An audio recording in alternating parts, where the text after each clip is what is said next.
এই যে 20 বছর ধরে যে কাঠামোগত লুটপাট হলো, দুর্নীতি হলো, আজকেও পার্লামেন্টে আমাদের স্থানীয় সরকার মন্ত্রী বিএনপির মহাসচিব কিন্তু বলেছেন যে মেগা প্রকল্পে দুর্নীতি হয়েছে। তাহলে দুর্নীতি এবং দুঃশাসন এই পুরো জিনিসটার মধ্যে একটা বড় জায়গা।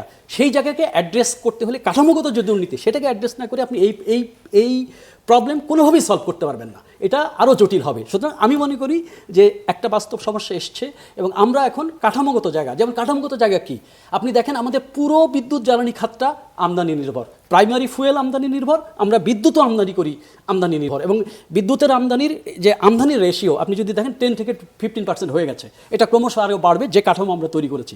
আমরা এলএনজি কাঠামো করছি, অমক করছি, মানে পুরো জিনিসটা আমদানি নির্ভর। আমরা কিন্তু জাতীয় সক্ষমতার দিকে হাত দেই নাই। তাহলে এটা একটা অপরচুনিটি যে এখন আমরা এই ক্রাইসিসের মধ্যে ভবিষ্যতের দিকে তাকাই যে আমরা তাহলে জাতীয় সক্ষমতা কীভাবে তৈরি হয় সেই জায়গাটা দেখব।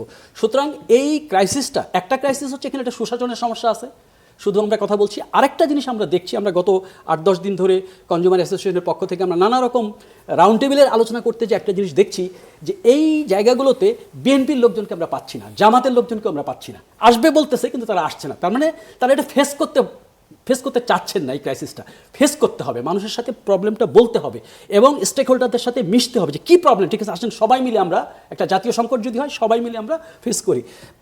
আজকে দেখেন এই পার্লামেন্টে কিন্তু বিরোধী দল কোনো আলোচনা করেন। আমি বিরোধী দলের প্রতিও দৃষ্টি আকর্ষণ করতে যাই যে আপনারা তো কোনো কথাই বলছেন না ভাই, এটা জাতীয় ক্রাইসিস, আপনাদের তো একটা স্ট্রেক আছে, আপনারা বলেন যে সমস্যা কোথায়, কি সাজেশন কি আপনাদের, সেটা তো আমরা শুনতে চাই।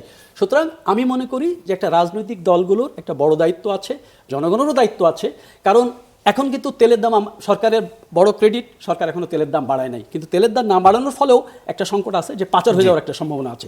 সুতরাং সেটাও একটা সুশাসনের প্রশ্ন, আপনি পাচার ঠেকানো তো একটা সুশাসনের প্রশ্ন, হোর্ডিংও একটা সুশাসনের প্রশ্ন। আর প্রবলেমকে বলতে হবে যে প্রবলেম আছে। আপনি বলছেন প্রবলেম নাই, কিন্তু যে কোনো শহরে, ঢাকা শহরে আজকে আমরা সবাই এফেক্টেড, আমরা জানি যে আসলে প্রবলেমটা হচ্ছে।